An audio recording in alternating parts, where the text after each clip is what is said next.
Cuaca ekstrim, dampak dari perubahan iklim, dan pemerintah yang lalai terhadap isu lingkungan merupakan kombinasi masalah yang mematikan. Korbannya merupakan masyarakat yang ingin mencoba untuk hidup selaras dengan alam. Assalamualaikum warahmatullahi wabarakatuh. Shalom, Om Swastiastu, Namo Buddhaya, salam kebajikan, dan salam sejahtera bagi kita semua. Halo teman-teman semua, perkenalkan, nama saya Kotnada Zekia Salsabila. Saya berasal dari Program Studi Ekonomi Pertanian dan Agribisnis Angkatan 2021. Di sini, saya ingin memaparkan beberapa pendapat saya terkait dengan konflik yang terjadi antara masyarakat Samin dan PT Semen Indonesia. Selamat menyaksikan!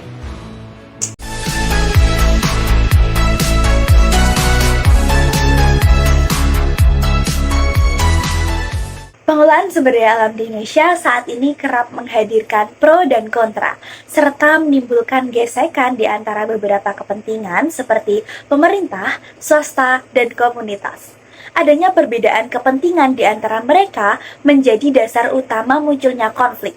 Salah satu konfliknya yaitu konflik yang terjadi antara suku Samin dan PT Semen Indonesia yang melibatkan pemerintah daerah. Baik, ini kira-kira di sini teman-teman ada yang udah tahu belum suku Samin itu apa ya kira-kira? Langsung aja, jadi suku Samin itu merupakan pengikut ajaran Samin Surasentiko yang muncul pada masa kolonial Belanda, yaitu di tahun 1890-an. Nah, suku Samin ini mendiami di Provinsi Jawa Tengah, yaitu di Kabupaten Pati, Rembang, dan Blora. Mereka ini menganut ajaran sedulur sikap, yang mana mereka melakukan pengubaran semangat nih terhadap Belanda dalam bentuk perlawanan di luar kekerasan. Nah, mereka ini melakukan penolakan segala bentuk peraturan yang dibuat oleh pemerintah kolonial Belanda, seperti contohnya yaitu menolak untuk membayar pajak. Nah, masyarakat Samin ini juga dikenal menjajal sekali pada masa kolonial Belanda dan juga pada masa pemerintahan Jepang. Nah, karena sikap-sikap itu, mereka dianggap oleh kelompok yang sangat menjengkelkan dan mengusingkan pemerintahan. Ibaratnya seperti itu. Mereka juga sangat bergantung pada lingkungan dan sebagian besar bermata pencaharian sebagai petani. Nah, ajaran-ajaran yang mereka anut di antaranya yaitu mereka tidak bersekolah, mereka tidak memakai peci, tapi mereka memakai ikat yang ada di kepala seperti udeng seperti itu. Lalu mereka juga tidak boleh melakukan poligami, tidak memakai celana panjang, dan hanya memakai celana selutut. Mereka juga tidak berdagang dan menolak terhadap kapitalisme. Jadi yang sudah saya sampaikan tadi di sini, mereka bergantung pada lingkungan dan bermata pencaharian sebagai petani. Mereka hanya mengandalkan komunitas pertanian itu untuk menyambung hidupnya, bukan untuk dijual atau memperoleh keuntungan. Jadi, kenapa sih PT Semen Indonesia ini memiliki konflik terhadap masyarakat Samin? Jadi, pegunungan Kendeng sendiri merupakan pegunungan gamping yang dapat dimanfaatkan sebagai bahan baku pembuatan semen. Makanya PT Semen Indonesia ini mengincar di daerah pegunungan Kars untuk dijadikan dari bagian proyek mereka, yaitu proyek pabrik semen. Nah, berikut merupakan alur atau periodisasi penyebab konflik yang ditimbulkan dari masyarakat Samin dan juga PT Semen Indonesia. Jadi di tahun 2006 ini PT Semen Gresik udah merencanakan nih mereka akan membangun pabrik di daerah Sukolilo, Kabupaten Pati. Nah, tapi dengan adanya rumor-rumor tersebut, masyarakat Samin terus menolak nih karena itu nanti dianggap bakalan mengancam pertanian dan mata air. Hal itu berlanjut hingga tahun 2009. Akhirnya orang-orang Samin ini nggak terima dan mereka pergi ke pemerintahan dan mereka menggugat atas PT Semen Gresik Indonesia, dan akhirnya mereka memenangkan gugatan di PT UN hingga Mahkamah Agung. Dan akhirnya PT Semen ini mundur dari Pati dan pindah ke Kecamatan Gunem, Kabupaten Rembang. Namun di tahun 2010 ada lagi nih, ada grup investment yang masuk di Kabupaten Pati dengan rencana pabrik di Kecamatan Krayan dan Tambak Romo. Nah ini tuh di tetangganya masyarakat kami. Jadi ketika ditolak oleh masyarakat kami, ada grup investment ini masuk di daerah tetangganya di tahun 2010. Tapi di sini ini orang-orang kami ini kayak apa ya ibaratnya kayak ngomporin, jangan mau lah tempat lo diakuisisi oleh grup semen karena nanti bakalan merugikan kita, merugikan pertanian, dan kita bakalan gimana kalau misalnya lokasi kita diakuisisi oleh PT Indosiar gitu. Konflik ini berlanjut hingga tahun 2014. Nah di tahun 2014 ini mereka PT Semen Indonesia ini berhasil masuk di Rembang. Jadi setelah dari tahun 2009 tadi mereka nggak berhasil masuk di Kecamatan Sukolilo, mereka akhirnya pindah ke Kecamatan Gunung Kabupaten Rembang. Akhirnya di tahun 2014 ini bisa mendirikan pabriknya, ibaratnya di ACC kayak gitu.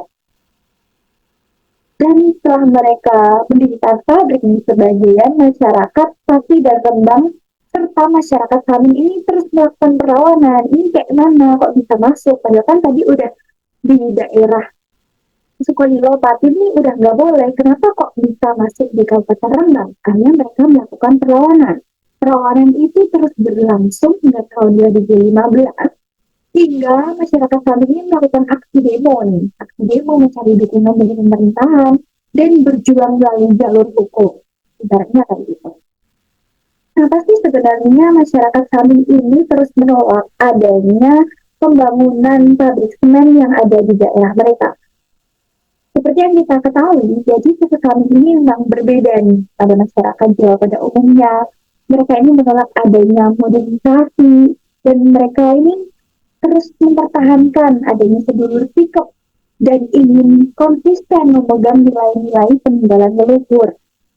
Adapun hal yang melatar belakang mereka, di antaranya cekungan air tanah di pegunungan tersebut itu mampu menyimpan cadangan air untuk musim kemarau sekitar 3-4 bulan. Kemudian di pegunungan Kars ini juga menghasilkan lebih dari 300 sumber mata air untuk sungai di bawah tanah. Dan mata air tersebut akan terancam hilang nih apabila di situ didirikan pabrik semen. Nah, di sisi lain, pertanian di Kabupaten Rembang sendiri itu bergantung pada pegunungan Kendeng sekitar 44,75%-nya ini ditunjang dari sektor pertanian. Jadi ketika nanti didirikan pabrik semen, kira-kira mereka bakalan gimana nih kehidupannya selanjutnya, bagaimana mereka akan menyambung hidup dan lain sebagainya. Mereka sangat mengkhawatirkan terjadinya kekeringan dan juga krisis air bersih yang akan mengancam di sekitar pegunungan semen itu. Dan selain itu juga akan meningkatkan pengangguran karena tempat mereka untuk mencari nafkah ini kan dikurangi atau mungkin bisa hilang karena adanya pendirian pabrik semen tersebut. Berdasarkan hal yang sudah kita bahas di awal tadi, saya ingin menyampaikan pendapat saya terkait dengan adanya konflik dari suku Samin dan juga PT Semen Indonesia. Jadi sebenarnya kedua belah pihak tersebut ini memiliki dua kepentingan yang berbeda nih. Masyarakat Samin sendiri ini merasa dirugikan adanya galian untuk pabrik semen tersebut. Seperti contohnya, masyarakat Rembang ini menghasilkan panen jagung sekitar 7,3 ton hanya dengan luas lahan kurang lebih 2 hektar dan dapat menghasilkan penerimaan sekitar 22 juta rupiah hanya dalam kurun waktu 3 bulan saja. Sedangkan ketika mereka harus bekerja di bawah naungan PT Semen Indonesia, mereka hanya akan mendapatkan upah UMR di Kabupaten Rembang yaitu hanya 2 juta per bulannya. Jadi mereka merasa sangat dirugikan nih dengan kehadiran PT Semen tersebut. Nah, di sisi lain, PT Semen Indonesia ini juga nggak mau kalah karena mereka telah mengantongi analisis AMDAL nih, dan mereka yakin bahwa mereka tidak akan mengancam lingkungan sekitar.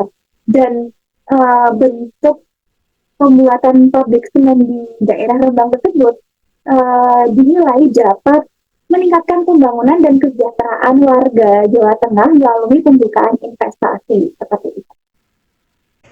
Pertanian berkelanjutan merupakan implementasi dari konsep pembangunan berkelanjutan pada sektor pertanian. Konsep dari pertanian berkelanjutan sendiri menjunjung 3 pilar, yaitu ekonomi, sosial, dan ekologi. Masyarakat Samin sepakat bahwa jika mereka ingin selamat dari bencana ekologi seperti krisis air dan krisis pangan, itu harus dilaksanakan dengan menghentikan adanya tambang, dan pemerintah harus mengeksekusi pabrik semen, bukan mendirikan sebuah embung baru untuk mengatasi adanya bencana ekologis tersebut. Hal itu juga berkaitan dengan peninjauan kembali putusan Mahkamah Agung yang sudah dilakukan sebelumnya. Demikian diskusi yang dapat saya sampaikan. Apabila teman-teman tertarik untuk membahas ini lebih dalam atau ingin memberikan kritik, saran, dan pendapatnya, boleh banget langsung tulis aja di kolom komentar. Sekian dari saya. Apabila terdapat kekurangan, saya mohon maaf. Wassalamualaikum warahmatullahi wabarakatuh. Sampai ketemu kapan-kapan lagi. Dadah.